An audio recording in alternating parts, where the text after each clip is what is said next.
putar-putar dia, nggak balik-balik sampai pagi. Tapi kalau kalian sekarang dibawa ke sana, putar-putar tak balik-balik sampai hari kiamat. Kenapa? Langsung mati di tempat.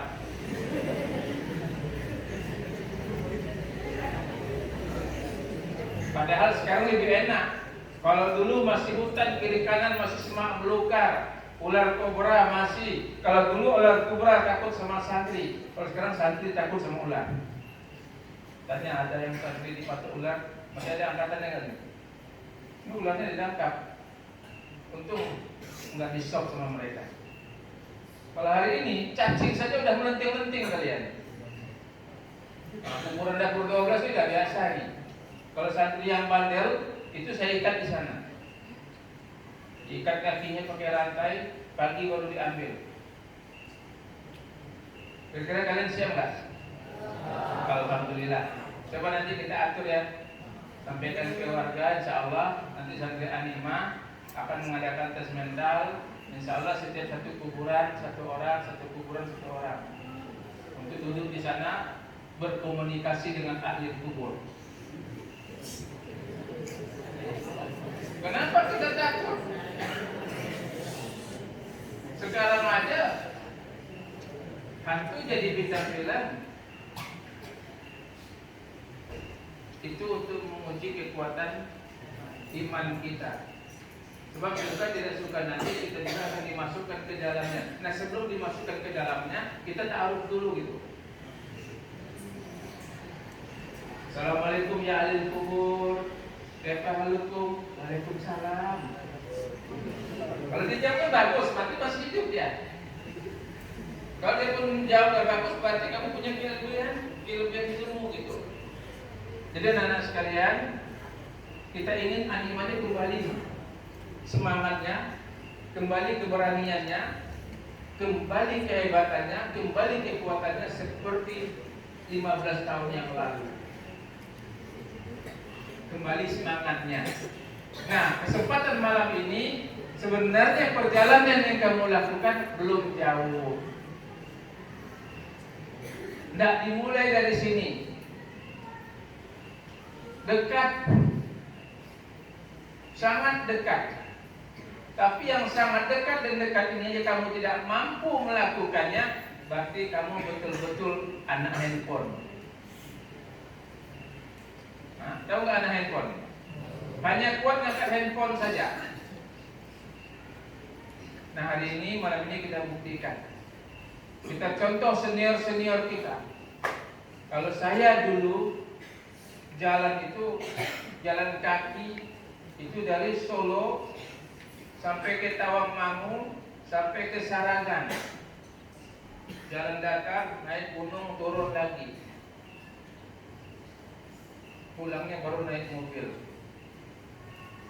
Jalan kaki dari Pondok Cikoneng, Tasikmalaya jam 10 malam, lalu naik Gunung Galunggung jam 4 subuh baru sampai di atas Gunung Galunggung.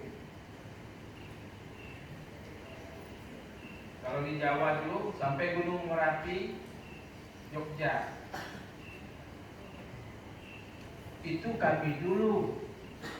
Kamu pun juga bisa. Tapi coba dulu malam ini. Kita punya rencana, saya punya keinginan. Nanti kalau kamu sudah mencoba, kita akan mencoba nanti naik Bukit Temiang. Berangkatnya dari dekat pemakaman itu Temiang, nanti tembusnya di Sukupang. Kita coba nampak jelas lewat bukit. Insya Allah nggak akan sesat kamu. Kenapa? Kalau kamu nyasar ke kanan tembus ke kuburan, ketemu sama keluarga besar.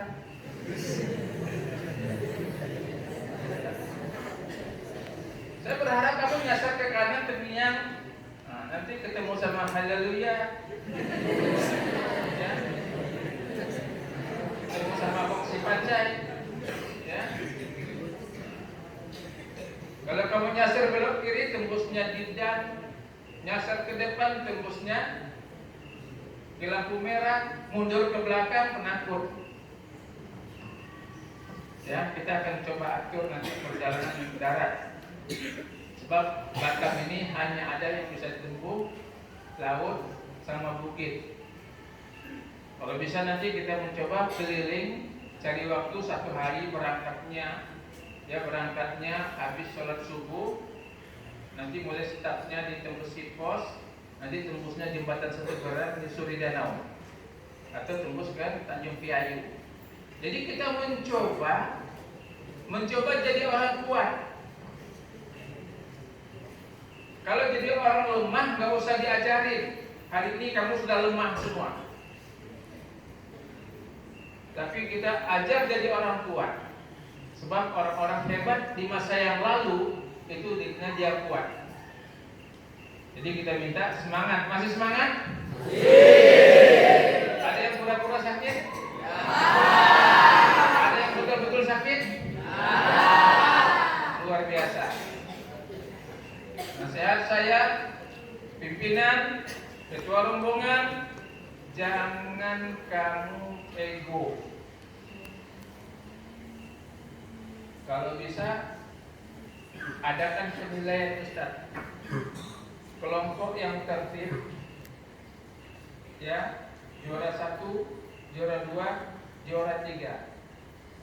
Nanti diumumkan sewaktu di acara tersebut. Saya akan menyiapkan hadiah untuk juara 1, juara 2, dan juara 3 yang paling tertib. Terserahkanlah sama panitia siapa yang menilai. Ya, siapa yang menilai? Semoga tidak ada yang tertib satupun. Jadi saya tidak mengeluarkan hadiah. Ya. Regunya, pimpinannya, anggotanya sama-sama kompak. Tidak mesti siapa yang sampai duluan, tidak mesti. Sebab yang datang pertama, yang datang terakhir sama-sama sampai di tempat. Yang terpenting adalah semua kelompok, semua anggota patuhi aturan. Misalnya, satu orang kebelet pipis, Kak, tidak kuat lagi Kak. Ngapa? Mau pipis tak? Pipis dalam celana saja dan tetap jalan. Tidak. Berhenti, tunggu dulu. Pipis ditemani. Tunggu Kak ya, saya pipis. Pas buka kepala pelat, pas ada kepala pelat muncul, kepala ular. Memang ada lawan ke ular.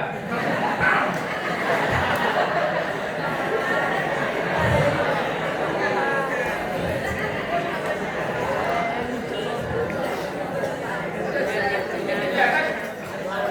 Kepalanya bersama nggak? Hampir mirip kan kepala ular sama kepala pelat itu kalian? Nah, makanya sewaktu kalian mau pipis, tengok dulu suasana. Jangan sembarang tembak. Khawatir pas kamu tembak, dia pun lagi begini. Nah. Atau kalau tembak di situ ada logam, ya, keluarga besar semut lagi acara syukuran. Kok kecil?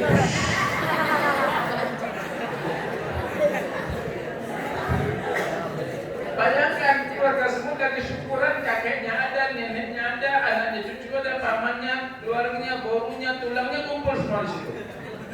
Terus kamu kencingin, banjir, banjir.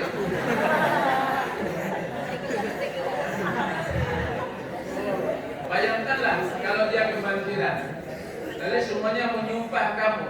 Tiba-tiba kepala semut, ada semut loncat. Ma, bukan banjir ma, itu apa? Itu ada keran yang terbuka. Loncat raja semut, gigitnya kepala kamu. Sudah tak bisa pakai celana lagi. Besar.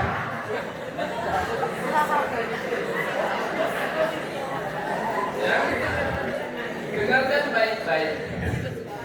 Ini bukan kita bercanda dan mengalami waktu anak-anak yang terdahulu kencing sembarangan. Karena nggak ada air, ambillah daun khas. Boleh nggak cebok pakai daun? Boleh kan? Tapi dia tengok-tengok ada ulat bulu.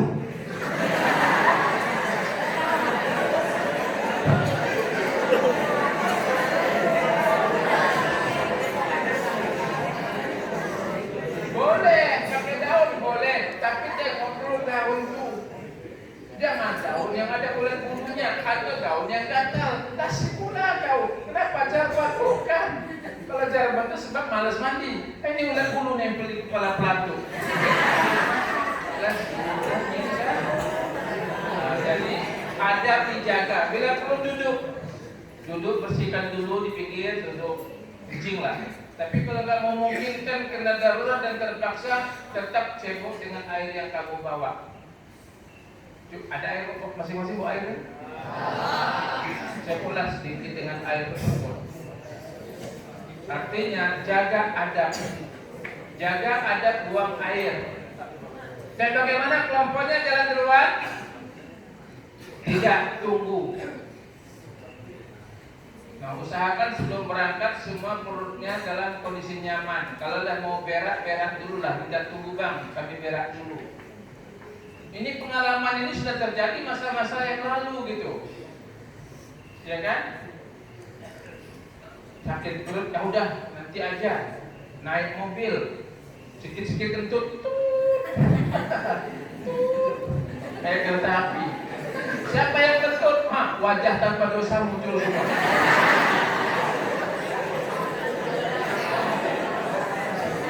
Gak ada yang kentut, gak ada yang ngaku. Mungkin Pak supir gak kentut, tapi gak berani pula kan ngomong kan. Bisa jadi Pak supir yang kentut, tapi belum tentu. Kemungkinan kamu yang kentut. Nah, kena sakit perut, ditahan-tahan terus, bunganya sudah keluar, nanti campurnya pun keluar juga. Dah penuh berak, nak ngomong gak susah, nak ngaku kan, dan tahu kita tidak ketahuan beraknya. Nah, habis kena sumpah serapah sama teman satu mobil, malu tidak? Malu. Nanti sampai di pondok kena bully. Apa bulinya? Kan akhirnya pulang ke rumah bilang mama, bapak, ma aku dibully terus ma. Kenapa kau dibully? Tidak ada apa-apa ma, cuma teman saya salah terus ma. Kenapa temanmu? Iya saya berak di celana diketawain. Ada nggak yang kamu berak karena temanmu nangis? Kau berak ya? Ada nggak? Ya ada. Kau berak pasti diketawain, nggak ada yang nangis. Yang nangis adalah yang berak. Iyalah kata mama kau itu kan di rumah berak diketawain juga. Nah makanya perlu dijaga. Bisa dipahami tuan-tuan? Karena kamu akan mengadakan perjalanan Isra, bukan Mi'raj. Mi'raj tidak, Isra aja, perjalanan malam. Nah, jaga kesehatan. Kemudian jangan banyak bawa barang terlalu banyak. Kamu bukan pindah rumah. Bawalah barang secukupnya sesuai kebutuhan. Kenapa? Barang yang dibawa itu semakin lama dia semakin berat. Walaupun tadinya ringan pertama kali. Cukup berangkatnya sekarang, pulangnya sore, dia bawa satu kain sarung, ya kan? Satu celana, satu baju, bukan satu lemari kau bawa gitu. Nah, bawa satu-satu. Kenapa? Supaya barang itu tidak hilang. Nah, kemudian kalau ada barang berharga, titip sama ustadz di pondok, jangan dibawa. Kena ada uang 600.000, udah dimasukin tas. Nanti sampai di laut uangnya hilang, lalu lapor sama mama. Tapi titipnya sama ustadz, bukan sama santriwati. Ini ada kemarin santri punya uang titip sama santriwati, kan hilang juga jadinya. Jadi anak-anak sekalian, ya, tolong dijaga mulut. Nah, tolong jaga sopan santun di perjalanan. Kenapa? Kalau dulu nggak ada orang, yang ada makhluk halus. Sekarang banyak orang. Jadi kalau ada kamu lewat rumah orang, di belakang itu kan ada rumah, jangan kau kencing depan rumahnya. Jangan kau lempar di rumahnya lalu kamu lari. Nanti gara-gara kamu, kami ustadz masuk kantor polisi. Nah, tolong jaga adab, jaga sopan, jaga cakap, jaga bicara. Sebab mulut kamu bisa buat orang lain tersinggung. Jadi jangan sampai orang lain tersinggung gara-gara kita dia tidak simpati sama kita, lalu kita dicelakainya. Oke, nah setelah sampai di laut, tolonglah ya. Kalau dilarang berenang sampai ke tengah, ya janganlah berenang sampai ke tengah. Kalau udah berenang juga sampai ke tengah, ya udah sampai ke rumah lah berenang sana. Nah, gak usah balik lagi. Ya, artinya jaga keselamatan diri, jaga kesehatan. Nah, insya Allah ya. Setelah kamu berjalan ini, khususnya anak yang baru kelas 7 akan dapat pengalaman baru. Belajar sama anak yang lama, bagaimana menjaga kesehatan. Baik, itu saja pesan Ustaz. Nasihat Ustaz kepada antum semuanya. Kalau Ustaz pelanggaran tetap pelanggaran, tidak ada yang bawa rokok, tidak ada yang bawa handphone. Ya. Kemudian jaga kebersihan, jaga marwah pondok pesantren An-Nikmah. Seharusnya orang tertarik dengan An-Nikmah, lalu tidak tertarik disebabkan akhlak kita yang tidak baik.